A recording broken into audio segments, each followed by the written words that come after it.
tema fue la diferencia.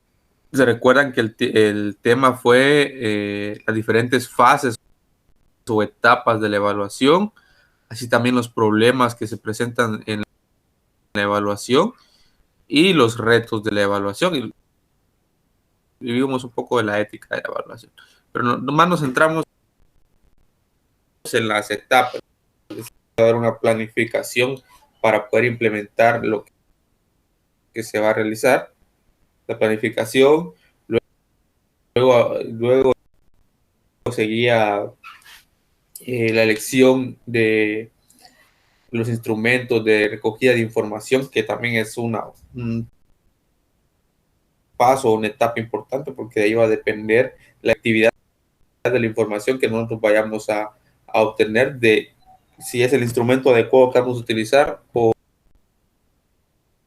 debemos cambiar. Luego de esto, pues ya venía propiamente la recogida de la información, es decir, obtener información de la evaluación que vamos a hacer.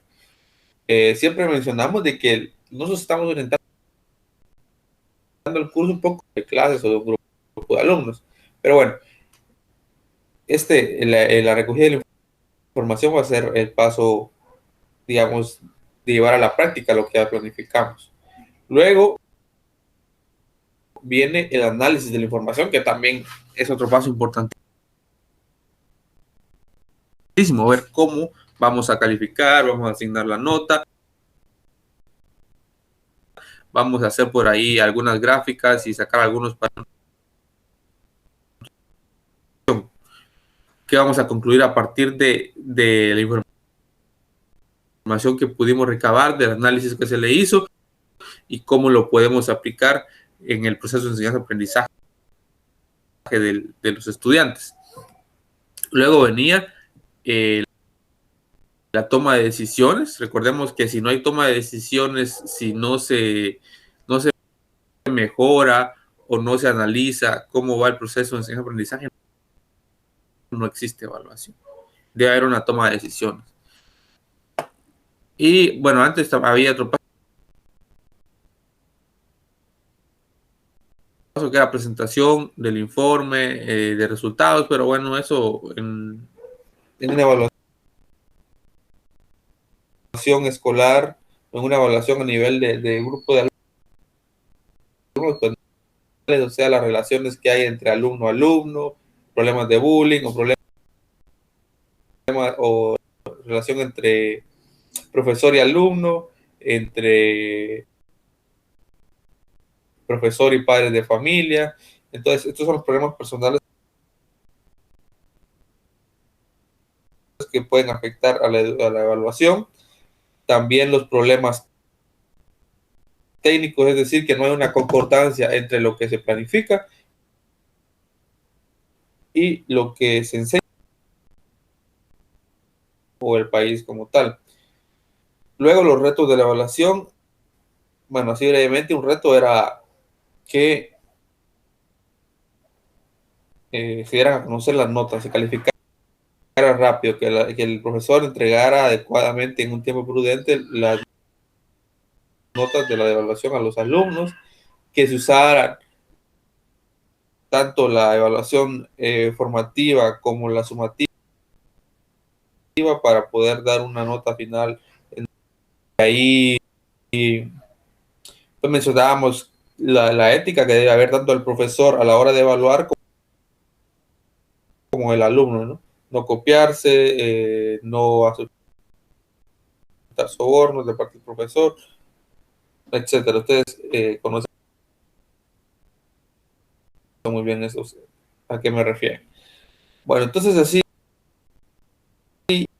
que estén repasando sus conceptos, que cada semana se ponen atención, estén respondiendo las preguntas que dejamos acá propuestas para ir repasando, y pues a los que me piden las presentaciones yo se las mando, los que me han escrito varios ahí en el correo y se las he mandado, y pues seguiré haciéndolo para que puedan repasar lo que hablamos acá. Entonces, espero que se estén preparando.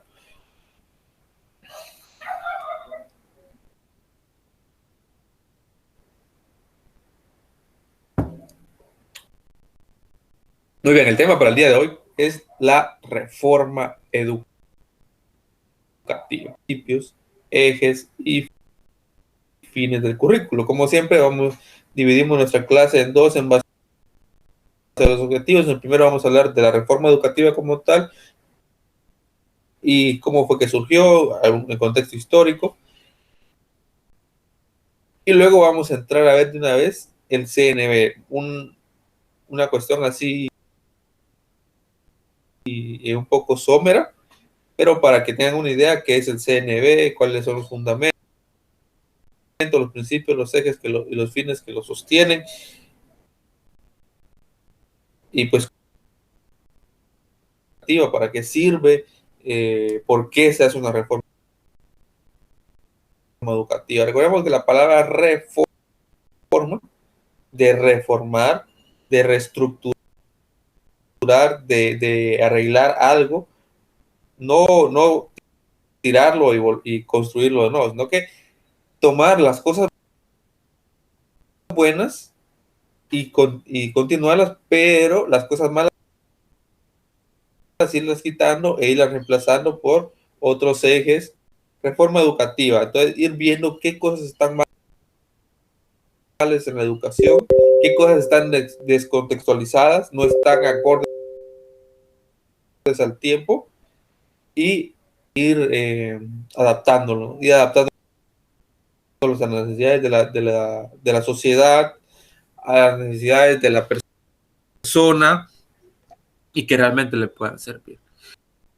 Las reformas educativas son necesarias, es decir, no hay un programa educativo, un sistema educativo, sino que siempre debe haber una constante reforma, y pues debe ser cada cierto tiempo, que no pase demasiado. En Guatemala pues solo hemos sufrido básicamente una, y pues esperemos que esté sirviendo para bien, que estoy seguro que sí, ya la educación ha cambiado. Como siempre hay sus cosas buenas y sus cosas malas, y por eso es que constantemente, como les digo, hay que ir evaluando y reformando. ¿Okay? Es igual que nosotros, como profesores, lo que les decía la vez pasada, tenemos que ir evaluándonos constantemente para poder ir mejorando aquello que vayamos haciendo mal.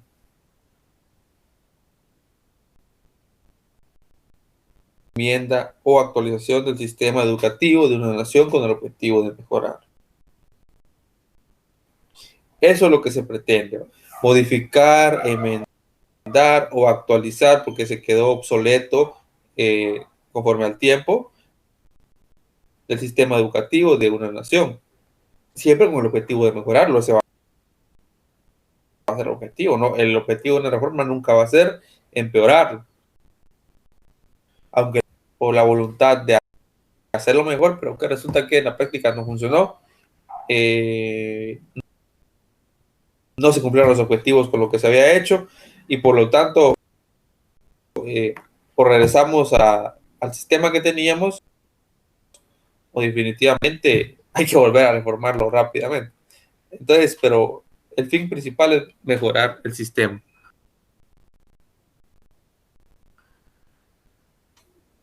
El objetivo principal de toda reforma educativa es, desde luego, mejorar el sistema educativo, lo que les hablaba. Bien porque se considere que es necesario actualizar el currículo escolar.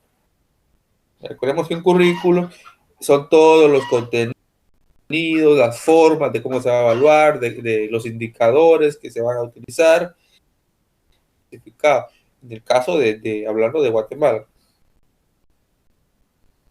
Entonces, puede ser que los temas que se estén tratando, los diferentes contenidos que se estén dando en los grados, ya queden obsoletos, porque la sociedad ya exige otro tipo de educación para la persona, para el individuo. Recordemos que la educación va a estar siempre en consonancia, siempre en relación a lo que la sociedad pide. Es decir, no podemos estar enseñando así, un ejemplo, no podemos, no aplica para nuestra sociedad. Desde luego que para Chile va a servir, pero para acá, para Guatemala, no nos sirve. Por eso debe estar siempre en consonancia con las necesidades que pide la sociedad, en este caso la sociedad guatemalteca. Cómo la sociedad, qué es lo que exige, cómo es que se debe ir preparando el alumno, el individuo, desde las primeras etapas hasta llegar a la adultez, hasta llegar. Hay que mandar al hijo a la escuela porque ni modo, por costumbre, por esto, por cualquier cosa, no puede no tenerlo en la casa, sino que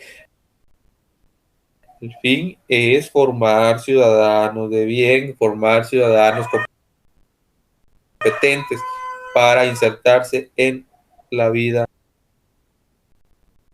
y en los deberes de Estado. Bien también porque se puede hacer una reforma, porque se quieren modificar métodos de contenidos. Puede ser que el método que estemos utilizando no sea el adecuado, los contenidos que hablan, ir preparándose para ya formar parte de la sociedad como tal. No se quiere decir que el niño no forme parte, él forma parte, pero forma una parte más activa, donde ya cuente su palabra, ¿no? Y siempre inmerso en una cultura, que vamos a ver más adelante,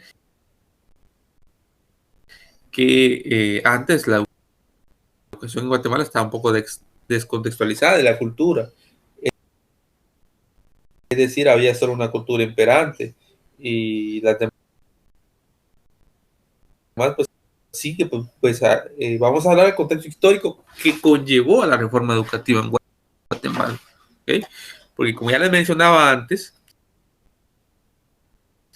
en Guatemala se llevó a cabo una reforma educativa, pero ¿por qué? Siempre cuando se hace una reforma debe haber algo que lo impulse. Generalmente, lo adecuado sería que eso surgiera desde la educación, desde el ente rector o desde los mismos agentes educativos. Pero no sucede, menos en Guatemala, sino que tuvo que venir algo de afuera. Entonces, me imagino que ya han de haber visto en el diversificado, o no sé, porque poco se enseña de esto, de que en Guatemala estuvimos en guerra interna. Pues sufrió mucho, se sangró mucho, murió demasiada gente, y pues que al final la guerra nunca trae cosas buenas, y la mayoría de cosas que nos trajo fueron malas. Laboral, explotación a los campesinos, desigualdad social,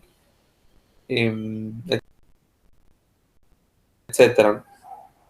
Entonces eso llevó a que ciertos grupos se levantaran en contra del gobierno, y una guerra que fue brutal, y sobre todo los más afectados fue la población, porque el ejército masacró una gran cantidad de población indígena, sobre todo porque o eran afines a los grupos guerrilleros o los ayudaban, o simplemente por ser indígenas y porque y el pez la guerrilla, y si iban mermando al pueblo, pues ya no iba a haber ayuda para la guerrilla. Bueno, pero ¿por qué se dio? Como decía, por la desigualdad que había, sobre todo de parte de élites, sigue habiendo, yo no digo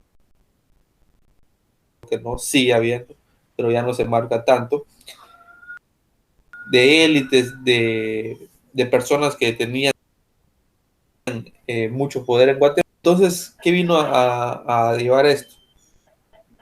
A mucho descontento que desembocaba en violencia y en más muertos, en más guerra.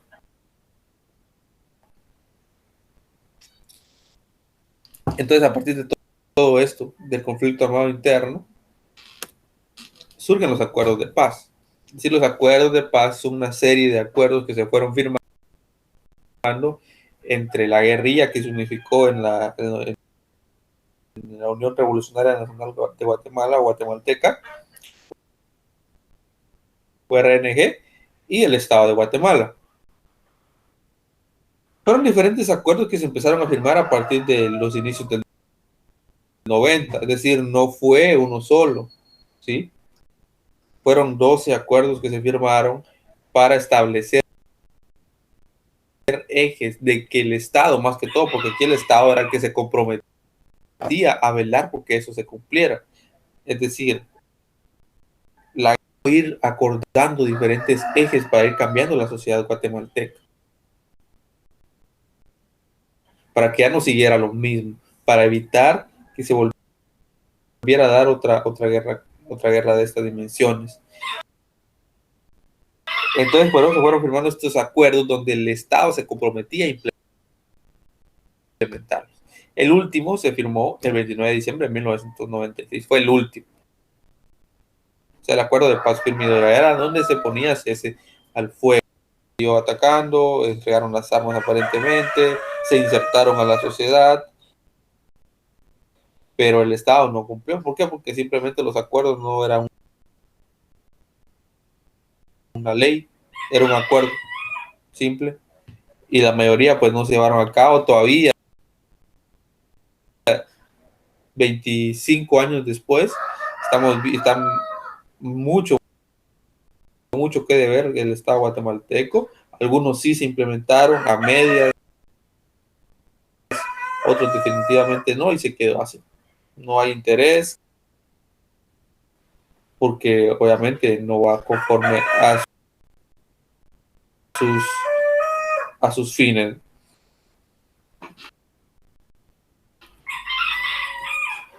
Entonces, a partir de estos acuerdos, hay dos acuerdos principales que desembocan en la reforma educativa. ¿No? Les hablar un poco de historia, pero ¿por qué? Porque a partir de dos acuerdos específicos de estos 12 que se firmaron, desemboca la reforma que los compete. Entonces, surge a partir del proceso de paz. Específicamente, el primero, el acuerdo de identidad y derechos de los pueblos indígenas. Se establecen los compromisos del Estado para configurar una nueva nación incluyente y respetuosa de la pluralidad cultural y lingüística. Antes de esto, no se respetaba, había demasiada discriminación, la cultura de los pueblos no se respetaba, su lengua tampoco, siempre se imperaba por el español, el castellano, y no quiere decir que esto sea malo. El castellano, pues, lo hablamos todos, es un medio universal en nuestra Guatemala para comunicarnos. Hay aproximadamente 24 lenguas, y imagínense que todos hablaran únicamente cada una de sus lenguas, ¿cómo se iban a comunicar entre sí? Pero se imperaba más que todo el castellano, y las lenguas originales, lenguas indígenas, digámosle así, se iban dejando de un lado, no se le pone atención, tampoco es un lugar en la mesa, digamos, y que en la educación también sea así. Entonces ahí surgen muchas cosas, como por ejemplo la educación bilingüe, ahora existe mucho, donde se imparte a los alumnos una educación en sus dos lenguas, en la lengua materna y en el castellano. ¿Ya? Y el otro el otro acuerdo, también lo social y de género, o sea que haya más igualdad en el buen sentido de la palabra entre los pueblos indígenas y los ladinos, entre el hombre y la mujer, entre las clases altas y los pobres. ¿Okay? Entonces, viene una equidad desde el buen sentido, porque ahora pues se ha malogrado, se ha malentendido esto de igualdad o de igualdad, más bien yo le diría equidad sería el término correcto, pero que se ha querido llevar a extremos y donde ya estamos sufriendo y vamos a sufrirlos a futuro las consecuencias nefastas de estas ideologías. Bien, aquí es la situación agraria. Entonces esto conllevó a diseñar la reforma educativa que empezó por ahí del 2003, 2004. Entonces el plan de educación de largo plazo que iba del 2000 al 2020, que ya se venció, sería bueno pues que hacer un análisis de ver qué tanto se implementó, se llevó a cabo, y a partir, ya llevamos 2 años desde que terminó, ver los resultados, ¿no? Cómo se van dando esos resultados aparentes. Los diálogos y consensos para la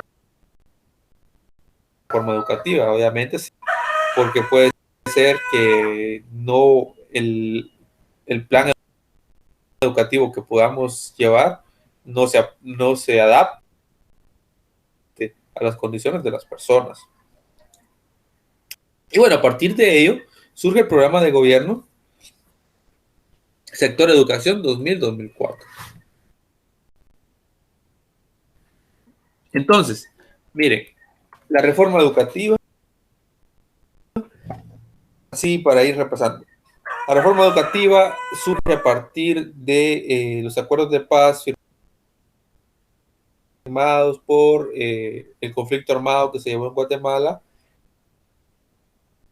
De ahí se desprenden 2 acuerdos principales: el acuerdo sobre identidad y derechos de los pueblos indígenas y sobre aspectos socioeconómicos y situación agraria. Bueno, de ahí se empieza a realizar la reforma educativa, se lleva alrededor, a partir de 2003-2004, se implementa el proyecto educativo del Estado guatemalteco para el desarrollo integral de la persona humana, del pueblo de Guatemala y de toda la educación. Eso nos dice el Mineduc en el 2008. Es un proyecto de Estado. Es como el Estado guatemalteco brinda o quiere desarrollar en la educación, una educación integral, ¿ya? Y que prepare a la persona para insertarse a la sociedad, como les decía, y este engloba toda la educación, tanto educación pública como educación privada, ¿ya? Entonces el CNB en cada institución, ¿ok? Poco a poco han ido saliendo las mallas curriculares de los diferentes grados. Primero salió el de primaria, el de básico, ya últimamente pues salió el de diversificado, pero lo que se pretende es que se enseñe lo mismo en cada grado de cada establecimiento de todo el país. Antes no era así. Yo me recuerdo cuando en el mismo grado se podía enseñar otro. También aquí estaban enseñando la suma y la resta, allá iban por la raíz cuadrada. O sea, no había un control. ¿Y qué tal si había así un traslado este niño de este grado, de este establecimiento a este otro? Iba a encontrarse, iba a darse un golpe contra la pared, ¿no? Contenidos que tal vez iban muy atrasados para lo que él sabía, o iban muy adelantados y era un problema. Entonces lo que el CNB buscó es uniformizar la educación en Escuintla, en Guatemala, etc. ¿Okay? Obviamente esto va más de uniformizar el contenido, ¿no? Es una parte que les menciono, pero el CNB más allá. Un fundamento. Ahora vamos con el fundamento, ¿no? Así hablamos someramente lo que es el CNV. Ahora vamos con los fundamentos del CNV.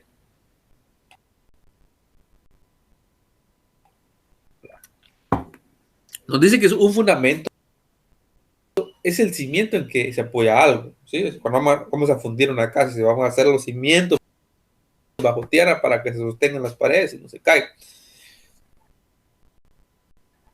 Para la construcción del nuevo, 5 muy importantes que nos permiten permiten tener una idea global, una idea integral del ser humano, de la persona, de la persona guatemalteca, y a partir de estos cimientos ir formándolo, ¿no?, en cada uno.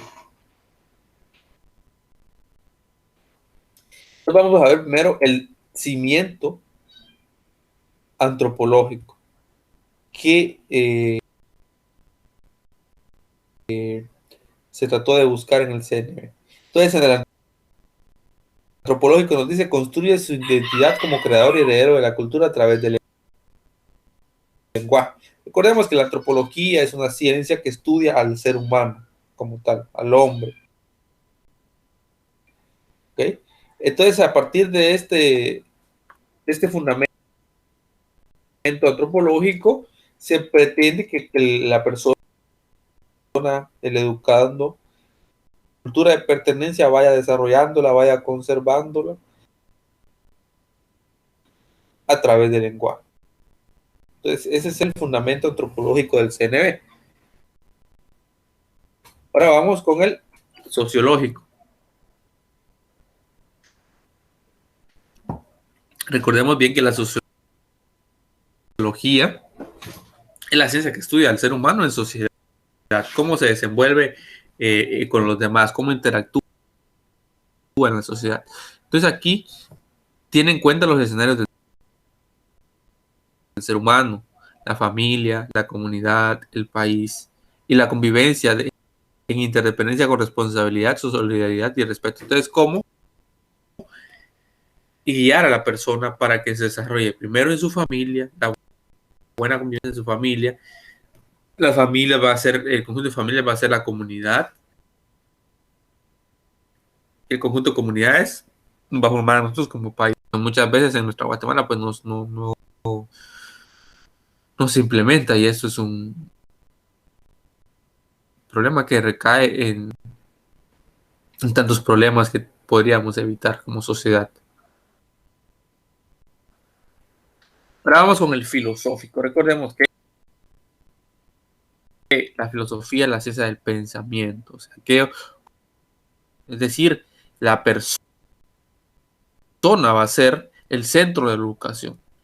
No van a ser los contenidos, no va a ser el establecimiento, no va a ser las instalaciones, sino que la persona y todos los esfuerzos que se hagan van a ser orientados a la formación de esa persona. Ahora vamos con el psicobiológico. El psicobiológico responde a los procesos de crecimiento y desarrollo físico, mental, emocional, y configura una personalidad íntegra y equilibrada. Es decir, hay que tomar en cuenta los procesos que van a seguir, cómo funciona la mente, cómo está emocionalmente la persona, para que ir configurando esa personalidad equilibrada e integrada. Antes no se tomaba en cuenta eso, antes la mente pues no se tomaba en cuenta cómo se sentía el niño, cómo se sentía la adolescente emocionalmente, no era importante, no era importante venía el reglazo, el castigo, pero no se iba más allá, cómo se sentía el niño, por qué se sentía así, por qué no sacaba una buena nota, qué problemas tenía en su casa, qué problemas tenía con los demás estudiantes. Es decir, no se miraba esa parte psíquica o psicológica, ni tampoco biológica, ¿no? Era muy raro. Y por último, es el eje pedagógico, desde luego, no lo podemos olvidar, el fundamento pedagógico, que contribuye al desarrollo integral de la persona, la hace competente y permite transformar su realidad y mejorar su calidad de vida. Es decir, cómo se va a llevar a cabo la enseñanza, cómo se van a utilizar los métodos didácticos, cómo se tiene que comportar el profesor. Hemos hablado en otras sesiones para poder transformar la realidad, porque ese es el objetivo. O sea, que el alumno no se quede solamente con los conocimientos, sino que lo sepa aplicar para transformar su realidad y para que mejore su calidad de vida. Eso sería el fin último, eso sería el objetivo final que persigue, o la competencia final, si lo queremos decir así, que persigue el CNB. Muchas veces no se logra, pero eso es la intención. Pero ahora que ya vimos los fundamentos, vamos a ver los principios del CNB. Entonces, al hablar de principios, se entiende que son las normas o ideas de llevar una secuencia y deben de estar relacionados. Entonces, estas son las verdades o normas sobre las que se basa para crear la sociedad que deseamos los guatemaltecos. Entonces, aquí tenemos un diagrama. El primer principio es la equidad. Respeto a las diferencias individuales, sociales, culturales y étnicas. Promueve la igualdad de oportunidades para todos. ¿Okay? Que todos tengan las mismas oportunidades, que no se haga de indígenas, que es donde más se da, pero también de indígenas saladinas, que también se da, aunque uno no lo crea, pero se da, o de indígenas también es bastante remarcado. Bueno, entonces lo que se presenta este principio es ver la equidad, que todo sea uniforme en este sentido, que no hayan diferencias o que no hayan más bien discriminación a esas diferencias. El siguiente principio es la pertinencia. Respuesta a las necesidades educativas en congruencia con características sociales, económicas, políticas y culturales, lo que yo les decía. Que la educación, es decir, lo que se enseña, debe ir en consonancia con las necesidades de la sociedad. Las sociales, las económicas, las políticas y las culturales. ¿Ok? Participación y compromiso social. Es el otro principio. Elementos básicos de la vida democrática que requieren capacidad y posibilidad de comunicación y de decisión.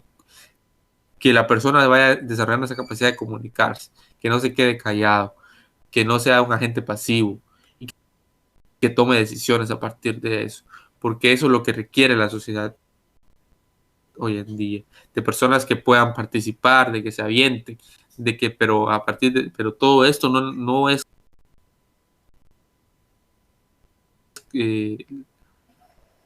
no hay personas que participan, pero esas personas que participan son malas, ¿ya? A veces en la política solo se meten por ver qué sacan para su bolsa, no hay ética.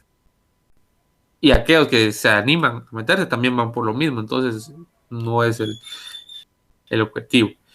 Luego el otro principio es el pluralismo, facilitar la coexistencia de diversas tendencias políticas.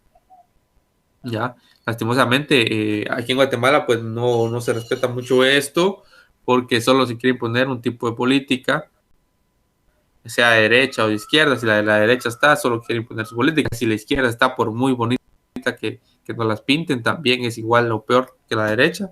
Entonces, cuando está implantada, también no quiere que la derecha tenga nada que ver. Ideológicas, educativas, filosóficas, culturales, para construir un permanente de conocimientos, actitudes, valores y destrezas para el mejoramiento constante y progresivo de toda actividad humana. O sea, sostenibilidad, que todo lo que vayamos haciendo, los valores, todo se construya y que sea sostenible. Es decir, que eso solo sirva para hoy y para mañana ya no. Ahora vamos con las políticas del CNB. Son las directrices, es decir, un conjunto de instrucciones o normas generales que rigen los procesos del desarrollo curricular, desde el establecimiento de los fundamentos hasta la evaluación. Todo esto de acuerdo con el contexto y en cada nivel de concreción. Siempre debe haber políticas o, por decirlo así, leyes que rijan el funcionamiento de un sistema, en este caso el CNB de políticas. ¿Cuáles son esas políticas?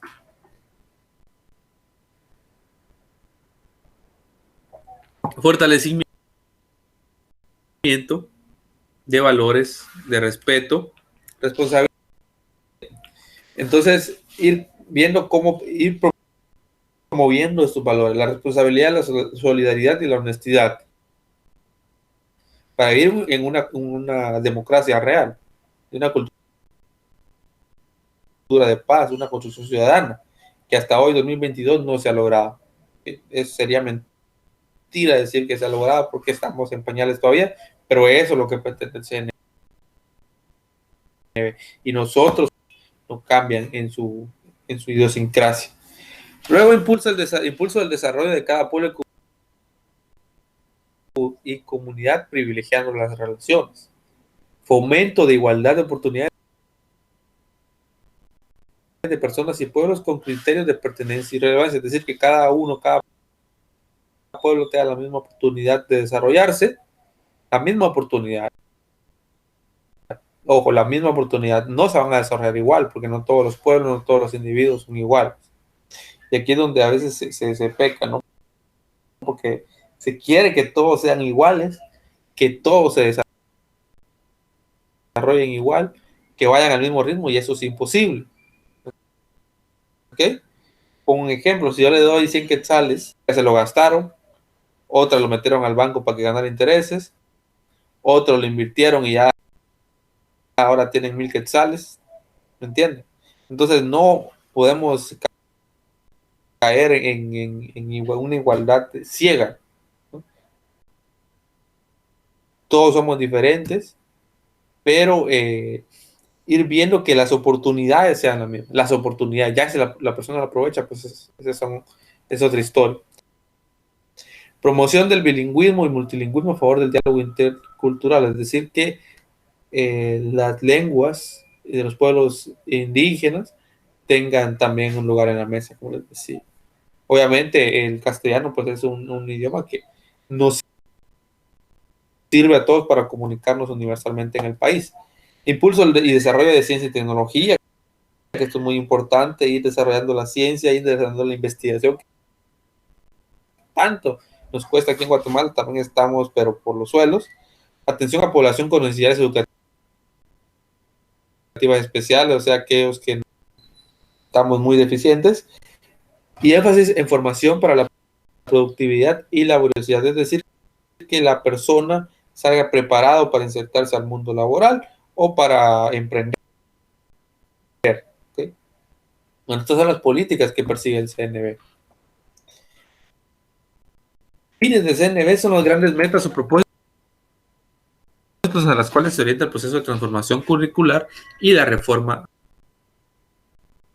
educativa. Articulan de manera operativa los principios, características y políticas del currículo. Es decir, aquí se bien resumidas o se tratan de implementar o articular y desarrollo integral de la persona y los pueblos, conocimiento, valoración y desarrollo de las culturas del país y del mundo, fortalecimiento de la identidad de autoestima personal, étnica, cultural y nacional, fomento de la convivencia pacífica entre los pueblos basados en la inclusión, solidaridad, respeto, enriquecimiento mutuo y la eliminación de la discriminación, que esto nos cuesta y nos falta tanto, valoración de la familia como protagonistas en la reproducción de la cultura. Esta es otra cosa importante, que la familia tenga un lugar preponderante en la sociedad, porque es la base. Si es pobre, que vaya mejorando sus condiciones de vida. Obviamente, la educación no va a ser no va a ser lo principal, pero va a formar por lo menos las ideas o los principios adecuados para que la persona no tenga esa mentalidad de pobre. Definitivamente la pobreza tiene otros muchos razones o consecuencias o fundamentos que no van ligados definitivamente a la educación. Interiorización de valores de respeto, responsabilidad, solidaridad y honestidad, así como desarrollo de actitudes y comportamientos éticos. En esto miren la ética que tanto necesitamos, también el análisis tomando decisiones. Y por último, formación para la participación democrática, cultura de paz, respeto y defensa de los derechos humanos. Diferencias del currículo tradicional y el nuevo currículo. Aquí vamos a ver así rápidamente. Entonces, aquí tenemos el currículo tradicional o el anterior, que era antes de la década de 1980, y el nuevo currículo. Por ejemplo, el tipo era un currículo pasivo, estático y rígido, y este es más activo y flexible. Aquí en fundamento no hay una clara definición, aquí sí hay que el valor de identidad del maestro y aquí iba a impartir los contenidos y el alumno no tenía por qué participar ni nada. Mientras acá aquí el alumno ya tiene un carácter participativo y ya forma parte de elaborar su propio conocimiento. Aquí otra cosa, la evaluación, vamos a detenernos aquí nada más. No se da todo el proceso, o sea, solo una evaluación al final, se basa en medir, pero sin que haya una clara decisión al respecto. O sea, solo había una evaluación. En este caso, ya en el nuevo currículo se da todo el proceso de aprendizaje y tiene un carácter preventivo, formativo y compensador. Se utilizan varias formas de evaluación, técnicas, instrumentos. Evaluación, se practica la autoevaluación, la evaluación y la retroevaluación, que lo vamos a ver más adelante. Muy bien, entonces ahora vamos con las preguntas. La primera, ¿qué es la reforma educativa? ¿En qué consiste el fundamento legal de la reforma educativa? ¿Qué es el CNB? ¿Cuáles son los fundamentos del currículo? ¿Y cuáles son los principios del currículo? Muy bien. Muchas gracias por su atención. Estamos finalizando así